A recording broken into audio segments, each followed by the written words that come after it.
আসসালামু আলাইকুম। ষষ্ঠ শ্রেণীর শিক্ষার্থী বন্ধুরা, বহুল প্রতীক্ষা নিয়ে তোমরা বসেছিলে যে তোমাদের ইতিহাস ও সামাজিক বিজ্ঞানের যে নির্দেশিকা, সো আমরা মূলত সেটার আসল অরিজিনাল যে নির্দেশিকা সেটা নিয়ে হাজির হয়েছি। এটা হচ্ছে তোমাদের শতভাগ সত্য, যেটা আর কি। এর আগে সাজেশনগুলো তোমরা পড়েছ, এখন আমরা মূলত মেন কোশ্চেন নিয়ে আলোচনা করব। শিক্ষার্থী বন্ধুরা, তোমরা দেখতে পাচ্ছ যে আমাদের চারপাশে নানা রকম, দেখো, আর যারা নতুন এসেছে আরটিএচে অবশ্যই সাবস্ক্রাইব করে রাখো, কারণ আমাদের মাধ্যমে তোমরা সঠিক প্রশ্ন এবং সঠিক উত্তর পেতে পারবা। আমাদের চারপাশে নানা রকম মানুষের বসবাস, তারা নিশ্চয়ই পরিচয় রয়েছে। আমাদের ক্লাসের প্রত্যেকেই আত্মপরিচয় রয়েছে। এই পরিচয়ের সাদৃশ্য ও বৈসাদৃশ্য আমরা মূল্যায়নের প্রথম কাজটি জোড়ায় সহপাঠীদের অনুসন্ধানই করব, মানে প্রথমটা জোড়াই করবা। এরপর অতীত ও বর্তমান সময়ে মানুষের জীবন ও জীবিকা তুলনা করব। অতীতে মানুষ কী করতো আর বর্তমানে মানুষ কী করতো সেটা তুলনা করবা।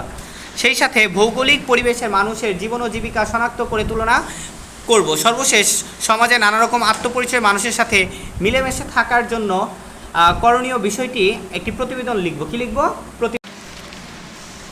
সো এখন দেখো, তো আমরা প্রতিবেদনটা দেখো, চলো এসো চলো সহপাঠীকে জানি।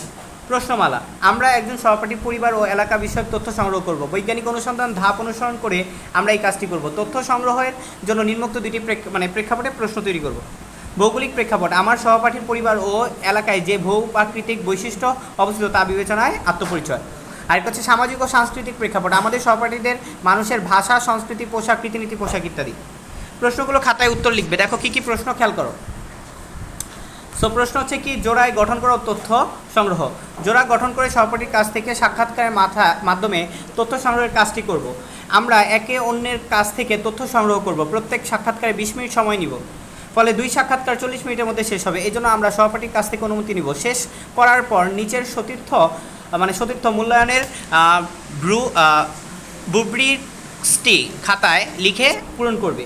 তথ্য সাজাই, তারপর হচ্ছে সতীর্থ মূল্যায়ন। তো এটা দেখো, তোমরা দেখে নাও। এবার দেখো, আমরা এখানে তোমরা হ্যাঁ না খালি টিক দিবা, ঠিক আছে? তো আমরা যখন অ্যান্সার প্রোভাইড করবো তখন জিনিসগুলো তোমরা বুঝতে পারবা। তোমরা দেখে নাও ছকটা। এরপর আমরা কাজ 2 তোমরা দেখে নাও, অতীত ও বর্তমান সামাজিক অবস্থা, অতীত ও বর্তমানের সামাজিক জীবিকা। আমরা ষষ্ঠ শ্রেণীতে পাঠ্য বইয়ের দেখো বাংলা অঞ্চলের ইতিহাসের আকৃতির ভূপ্রাকৃতিক প্রভাব নামক শিখন অভিজ্ঞতায় মানুষ আর ভূপ্রাকৃতিক সম্পর্কে ইতিহাস অংশ ও বাংলা অঞ্চলের ভূপ্রাকৃতিক কেমন অংশ হবে, অতীত ভৌগোলিক পরিবেশ ও মানুষের জীবন ও জীবিকার বিষয়ে তথ্য সংগ্রহ করব। সেই সাথে আমরা ইতিবাচক সহপাঠীকে প্রশ্ন করে যে তথ্য পেয়েছি তার ভিত্তিতে নিচের ছকটি খাতায় লিখে পূরণ করব। লক্ষ্য করবে যেন অতীত ও বর্তমান মানুষের জীবন ও জীবিকার তুলনা আমরা এই ছকের মাধ্যমে ব্যাখ্যা করতে পারি। দেখো, অতীত বাংলা অঞ্চলের জীবন জীবিকা, বর্তমানে সহপাঠীর এলাকার মানুষের জীবন জীবিকা। খুবই সহজ একটা কাজ এটা, ঠিক আছে? ছক 1।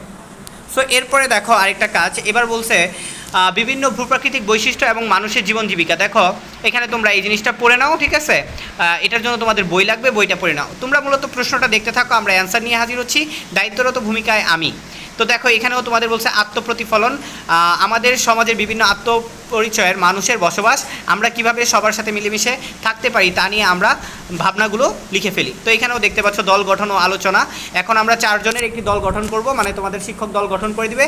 ফলে দলে বসে আমরা ইতিমধ্যে যে আত্মপ্রতিফলন লিখেছি তা শেয়ার করব। সো এটা দেখতেছো প্রতিবেদন লেখা। দেখো এরপর প্রত্যেককে দায়িত্বশীল ভূমিকায় আমি শীর্ষকে একটা প্রতিবেদন প্রত্যেককে করতে হবে, প্রতিবেদনের বিষয়। তারপরে দেখো, সমাজের নানা রকম আত্মপরিচয় মানুষের সাথে মিলেমিশে থাকার জন্য আমি কি করতে পারি তার তালিকা তৈরি করব। আমি কি করতে পারি তালিকা থেকে যে কোনো একটি কাজ কিভাবে বাস্তবায়ন করব তা লিখব। তো এই যে দেখো 5টা টপিক, এই 5টা টপিকের উপর ভিত্তি করে তোমরা প্রতিবেদন তৈরি করবা।